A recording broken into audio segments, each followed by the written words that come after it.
दिवस मना रहे हैं, लेकिन यह आजादी हमें उपहार में नहीं मिली है। इसके लिए एक लंबी यात्रा करनी पड़ी है, आजादी की यात्रा।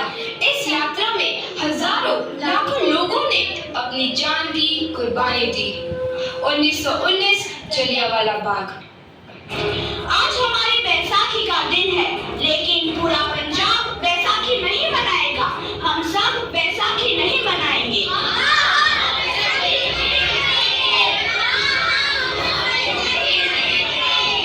जब तक हम अंग्रेजों को भारत से बाहर नहीं निकाल देते, पूरा पंजाब बैसाखी नहीं मनाएगा। अच्छा, तो तुम सब हमारा विरोध करता है, भाग जाओ यहाँ से। इसका अंजाम बहुत ही बुरा होगा।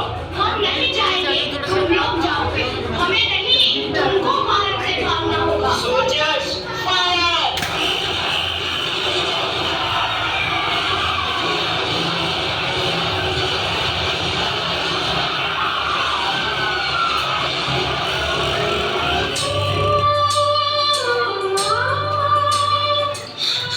ये जमीन हमारी, ये धरती हमारी, ये खेत हमारे। अभी थोड़ी देर पहले हमारी ये फसलें लहरा रही थी, पर इन अंग्रेजों ने हमारी फसलें बर्बाद कर दी। इन अंग्रेजों ने एक ही झटके में इन सब फसलों को काट दिया। अंग्रेजों, तुम्हारे इस अत्याचार से हम डरेंगे नहीं। इस अत्याचार का बदला लेकर रहेंगे। हम आजादी लेकर रहेंगे। जलियांवाला बाग हर हिंदुस्तानी की आंख नम कर गया। इस कांड में कितने मासूमों की आहुति चढ़ गई, इतनी हैवानियत से इंसानियत कत्ल कर दी गई। जलियांवाला बाग के हत्याकांड ने आजादी की आग में घी देने का काम किया। मासूम औरतों, बच्चों की दर्द भरी चीखें और सिसकियां इनकलाब का गूंज बनकर उभरी। लाला लाजपत राय, भगत सिंह, राजगुरु, सुखदेव सरीखे क्रांतिकारियों ने भारत की इस जमीन से विदेशी दरिंदों को निकाल फेंकने के मंसूबे मजबूत कर लिए। 8 अप्रैल 1929 लाला लाजपत राय के नेतृत्व में साइमन कमीशन के खिलाफ एक भारी जुलूस निकाला गया।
लाजपत राय की दर्दनाक मौत के बाद भगत सिंह, सुखदेव, राजगुरु वतन के इन मतवालों के खून में ऐसा उबाल आया जिसका सामना करना अंग्रेजी सरकार के लिए मुश्किल हो गया।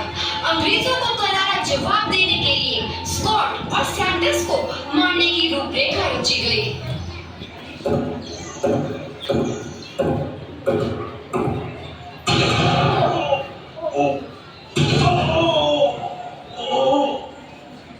सैंडर्स मारा गया। चारों तरफ तहलका मचा था। दीवारों पर लिखा था, लाला जी की मौत का बदला ले लिया गया है। भगत सिंह समेत सभी वहां से फरार हो गए। 8 अप्रैल 1929 दिल्ली में ब्रिटिश सरकार की सेंट्रल लेजिस्लेटिव असेंबली की बैठक में 2 बम धमाके की आवाज सुनाई दी।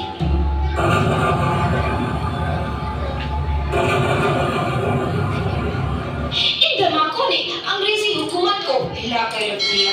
इस घटना को अंजाम देने वाले भगत सिंह, राजगुरु और सुखदेव ने अपने आप को अंग्रेजों के हवाले कर दिया। 1930 को अदालत ने अपना फैसला सुनाया। मुलजिम भगत सिंह, मुलजिम राजगुरु, मुलजिम सुखदेव को दफा 121 302 के तहत ये अदालत तीनों को मुजरिम करार देती है और इस गुस्ताखी के लिए ये अदालत इन तीनों को सजाए मौत की सजा सुनाती है। सरफरोशी की तमन्ना अब हमारे दिल में है, देखना है जोर कितना बाजुए कातिल में है।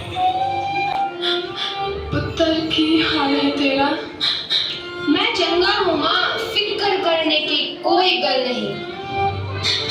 पुत्र मेरा दिल तेरी तरह पत्थर दिल नहीं होगा। तेरी ये गला सुन के मेरा कलेजा फटे जा रहा है। माँ, मेरा दिल कोई पत्थर जैसा नहीं है, एक वतन परस्त का दिल है जो मेरे देश प्रेम के जज्बे को ताकत देता है। बेटा मेरा लाल, माँ, आज मेरी तपस्या पूरी होने जा रही है। जे तू रोई तो मैंने तकलीफ होइया। सोच तेरा पुत्र आज शादी करने वास्ते जा रहा है। फर्क केवल इतना है, वो घोड़े पर नहीं फांसी पर चढ़ने वास्ते जा रहा है। आज तू क्रांतिकारी की माँ है, कल तू एक शहीद की माँ होगी। माँ, पुत्र भगत, तू इतनी छोटी उम्र में हम सबको छोड़ के चला जाएगा। अच्छा माँ, अब आशीर्वाद दे, आखिरी बार विदाई लेने का समय आ गया है। भगत मेरे लाल,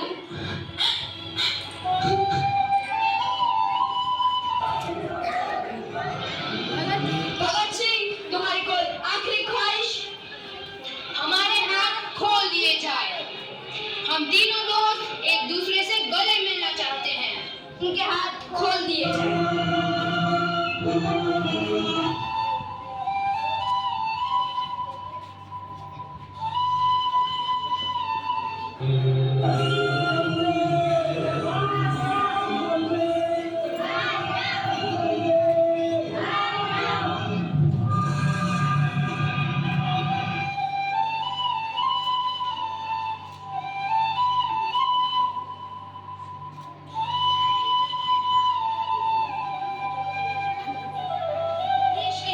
नौजवान के मन में आजादी की नई उमंग हिलोरे लेने लगी।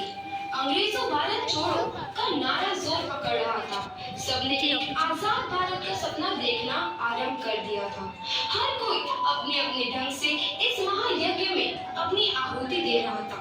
सुभाष चंद्र बोस, रानी लक्ष्मीबाई, तात्या टोपे और मंगल पांडे जैसे शहीदों की कुर्बानी रंग लाई। 15 अगस्त 1947 को भारत आजाद हुआ।